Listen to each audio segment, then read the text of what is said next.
I thought it was a good performance from our guys tonight. Ended the season the right way for our fans and for ourselves in a lot of ways. Wanted to put a team on the field that would have another shot at closing out a game, and that came up tonight. We're up 2-1, and the exercise was, how do we manage things? From we wanted to do it from halftime on, all the critical moments and get those right. Whether it's a block in front of goal, all the little different things we talked about. We're still evaluating guys, going into next season, and I thought a lot of guys came up and played well tonight for us. A lot of effort was put in. Created some chances. Probably could have had a couple more goals. Limited their chances, and I think they had no shots on goal in the first half. So we're proud of that. Showed some character. They scored the goal, and it could have been another situation where everybody puts their head down. But to our guys' credit, I thought they put a lot into it, and Pedro got a good goal for us. So happy with the group. Happy the fans can go home happy in this game. I know we came up short, and the focus now is for the only word that I'll use around the guys now is the playoffs for next year. We're not even going to talk about championships or anything like that. We're talking about the playoffs in 2015, and that is the goal. Jim, you guys take 7 points out of Spring Kansas City this year. I know you've spoken a lot about parity in the league. Is that just another example of that? Yeah, it's strange, because they're the champs. They're a good team. They're a team that in a lot of ways we're trying to get like a team that what it's going to look like. It's a 4-3-3 every time, no matter who's injured, who's out, who's away with the national team. They look the same every time. They have some very skillful guys that can pull off a play, and then they have a lot of role players that do their job very well. Peter Vermees has done a great job with that franchise. Kerry Zavagnin, guys I respect a great deal. And again, in a lot of ways, they're kind of a mirror to what we want to become. As a young coach who's sort of going through this process along with a lot of your young players, Yeah. what have you sort of learned throughout a lot of these bumps in the road that led you to tonight where you close out a game in the last home game? Yeah, I've said that the last two results here, I might coach for 50 more years, and I don't think I'll ever, I hope, knock on wood, come across a tie and a loss quite like those two in the ways that they happened in big spots and big moments. Berhalter after that game literally just said sorry. He didn't even know what to say. I'm going to throw up thinking about it now. But again, you look back on that one, and they had a center back that was standing at midfield and a young kid that they were basically conceding the game against Columbus, and they scored. He pulled those two back, and then the scramble. So I don't know why the heck I'm reliving that right now, but off on a tangent. No, with our young guys, and as a young coach, you just try to learn from every moment. There's so many things that go a long way. Brian Brown is a kid now who 21 years old, doesn't have a great first half, but at least sticks with it and gets the goal in the 45th minute, 44th minute. So again, those are messages where, when things get hard, who are the guys that roll their sleeves up and who are the guys that bail out? And I thought tonight we had a lot of guys that stuck with it. Was it perfect? No, we didn't play a perfect game. Had some rust, some bad passes, but from the young players to the old players, the mentality to stick to the task and get a result at home. I know it might be a little anticlimactic, but just it's been a while since you got three walking off the field. Yeah, Did that help? Or?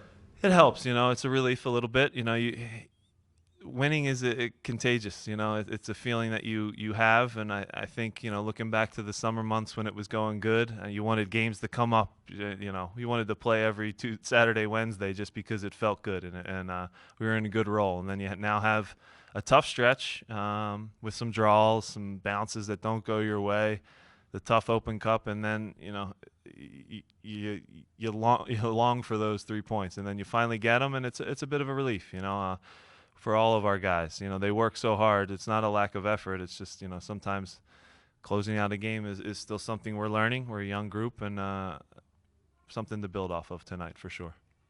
As you get your first off season to sort of model the roster after what you look for, does a guy like Pedro Ribeiro revert back to his more comfortable position, or do you not think of him as a forward? Yeah, I'm excited for my first full off season, to be honest. To go through the process of a draft and bring players in. I am excited for that opportunity if given.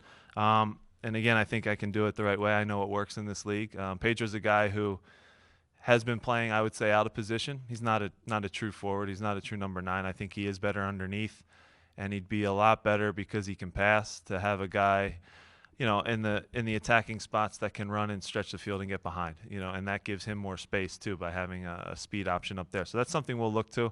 Do we sometimes go 2 forwards with a Casey and the fast guy running off of him? Yeah, but yeah, I do see Pedro as a guy who's better suited just physically, size wise. He's not the fastest. That's not a secret. I think you guys probably could tell that. But he is a soccer player. He can make a final pass. He can get a goal. He can shoot from distance. Something that we've lacked, to be honest. A goal scoring midfielder. So he can maybe be that. I don't want to peg him as just the number 10 type or pigeonhole him one way or the other. But he can play underneath a forward that can maybe stretch the field a little. Talk about how Brian's goal and what that could mean for him. Yeah, that's a confidence builder.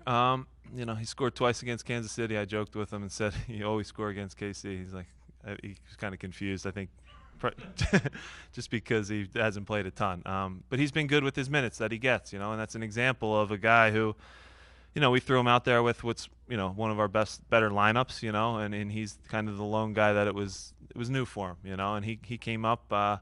He struggled. I'm not going to say he had a perfect game. I yelled at him at halftime a lot. I said, I don't care that you scored the goal. There's a lot more movement and running and work that you need to do defensively and offensively to be an option for guys. He understands that. Young player, he's got to grow, and that's a real team. He's going against Colin. That's not going to get much harder. He's going to kick you. He's going to grab you. You're going to have to earn everything against them. If you look at the play, I watched the replay. We actually have our 3 guys against 7 of theirs, and for him to get it wide and then move again and find a spot in front of goal and get a good finish with his right foot was impressive. 2 left-footed guys both made good plays with their right foot on that one. But again, we're outnumbered. 3 attackers to 7, and Brian makes a play, and that's what he kind of does. He scores goals, like we've kind of talked about. Didn't get the chance to do it as much maybe as he would have liked, but I think the future is still good for Brian. Those 2 assists Madonna has that reached to how important he is to the team moving forward. Yeah, he's an important piece. He's a guy that can change the game. He can obviously make the special play. You can see that. I get on him all the time for a lot of the blind flicks, and tell him that if you're going to do those, they better come off, and sometimes they still don't. So that can be frustrating, but he's special, and he sees the game differently than a lot of players see it. So, guy who can make the final pass. Actually got a good run in on the goalkeeper. Would like to see him score a goal there. He would say the same. But yeah, I'm happy with Chaco and his performance tonight. Before you were talking about your off season, you threw in a little if given in there just to say about your status floating up in the air. You've gotten the backing from Nick Zaketis publicly.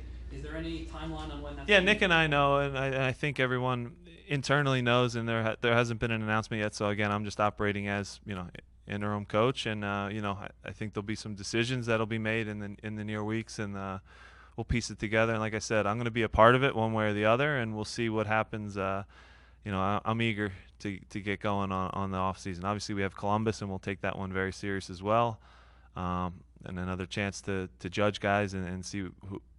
Where they stand for next year and who wants to be here and who is kind of maybe on the move. And again, I do want to be part of that process.